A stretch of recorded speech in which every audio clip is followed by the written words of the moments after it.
YSRCP MLC Shri Tummati Madhavarao byte. అదే వేదిక మీద నుంచి జగన్మోహన్ రెడ్డి గారు జాతికి అంకితం చేసి దీని గురించి మాట్లాడడం జరిగింది. దీనిలో ఇల్లు కోల్పోయిన 7,300 కుటుంబాలకు పరిహారం, వారి పునరావాసం కోసం దాదాపు 1000 కోట్లు అవసరం అని చెప్పని ఇది కంప్లీట్ చేసేటప్పటికి ఎన్నికల దగ్గరకు వచ్చినాయి. కాబట్టి రేపు ఎన్నికలు అయిన తర్వాత మేము ఇమ్మీడియట్ గా రీహాబిటేషన్ ఇచ్చి దీన్ని నీళ్లు నిల్వ చేసి మొత్తం సాగునీటికి తాగునీటికి ప్రకాశం, కడపలో కొన్ని ఏరియాలు, నెల్లూరు జిల్లాలో కొన్ని ఏరియాలకు నీళ్లు వచ్చే అవకాశం ఉందని చెప్పి జగన్మోహన్ రెడ్డి గారు చెప్పాడు.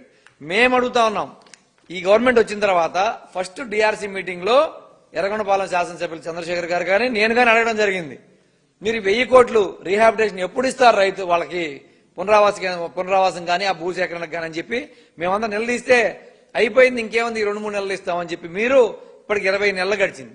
ఈ 20 నెలల నుంచి రీహాబిటేషన్ ఇవ్వకపోగా మళ్ళీ మీరేం చెప్తా ఉన్నారు, ఇప్పుడు మేమంతా ఇచ్చేసాం రీహాబిటేషన్ ప్రాజెక్టు పూర్తయిందని చెప్పి మీరు ఇలా అబద్దాలు మాట్లాడే పరిస్థితికి వస్తే భూసేకరణకి 444 కోట్లు పునరావాసం ఖర్చు చేశామని మీరు చెప్తా ఉన్నారు.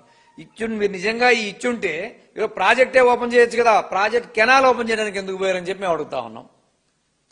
ఎన్నో సంవత్సరాల నుంచి అబద్దాలు చెప్తానే ఉన్నారు. 1995 నుంచి ఇప్పటి వరకు విని విని విని విని ఈ రాష్ట్ర ప్రజలు అలసిపోయారు. చంద్రబాబు నాయుడు గారు మీరు ఇంకా ఇదే చెప్పుకుంటూ పోతే ఎలా మిమ్మల్ని అడగాలో మేము ఏమనుకోవాలో అర్థం కాని పరిస్థితి. ఈ కాకుండా మీరు ఎక్కడికైతే సభలకు వెళ్తున్నారో వెళ్ళిన ప్రతి చోట మీరు మాట్లాడుతూ ఉన్నారు. ఏమని, ఇది లడ్డూ ప్రస్తావన తీసుకొస్తా ఉన్నారు. మీరు అక్కడ లడ్డు ప్రస్తావన తీసుకొస్తారు, అసెంబ్లీలో లడ్డు ప్రస్తావన తీసుకొస్తారు, బయట అదే పరిస్థితి. మమ్మల్ని కామెంట్ చేశానని తెలిసింది ఈరోజు నా వెలుగొండలో. మేము కౌన్సిల్లో చెప్పులు వేసుకొని పోయి వెంకటేశ్వర అవమానించామని చెప్పి ఈరోజు కూడా మాట్లాడారని తెలిసింది మాకు. మేము క్లియర్గా నిన్న ధర్నా కూడా చేయడం జరిగింది కౌన్సిల్లో.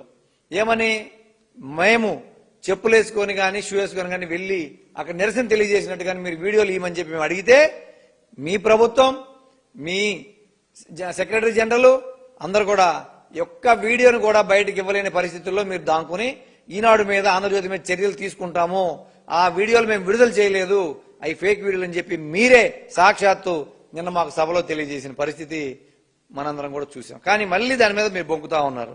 వెలుగొండ ప్రాజెక్టు కాదు, ఈ రాష్ట్రంలో ఏ ప్రాజెక్ట్ అయినా జలయజ్ఞం అంటే గుర్తొచ్చేది రాజశేఖర రెడ్డి గారి పేరు. సాగునీటికి గాని తాగునీటికి గాని మొత్తం ఈ రాష్ట్రం, ఉమ్మడి రాష్ట్రంలో కానీ విభజనాంధ్రలో కానీ పునాదులు వేసి మొత్తం ప్రతి జిల్లాని సస్యశ్యామలంగా, రైతుని పండగ, వ్యవసాయం అంటే దానికి ఒక కళం తీసుకొచ్చింది రాజశేఖర రెడ్డి గారు. మీరు వ్యవసాయం ఎందుకు దండగా, మనంతా టెక్నాలజీ, మనంతా అభివృద్ధి అని చెప్పిపోయే మీరు ప్రకాశం జిల్లాల అభివృద్ధి గురించి మాట్లాడడం అనేది నిజంగా హాస్యాస్పదంగా ఉంది. ఎందుకంటే ప్రకాశం జిల్లాలో రామాయపట్నం పోర్టు తీసుకొచ్చింది జగన్మోహన్ రెడ్డి గారు, ఇండోసోల్ కంపెనీ తీసుకొచ్చింది జగన్మోహన్ రెడ్డి గారు, కంపెనీలు వచ్చింది జగన్మోహన్ రెడ్డి గారి టైంలో, వెలుగొండ పూర్తయింది జగన్మోహన్ రెడ్డి గారి టైంలో. ప్రకాశం జిల్లాకి ఏదైనా మేలు జరిగింది అంటే అది జగన్మోహన్ రెడ్డి గారి టైంలో, రాజశేఖర రెడ్డి గారి టైంలో జరిగింది తప్ప అది మీ టైంలో కాదు అని చెప్పి నేను ఈ సందర్భంగా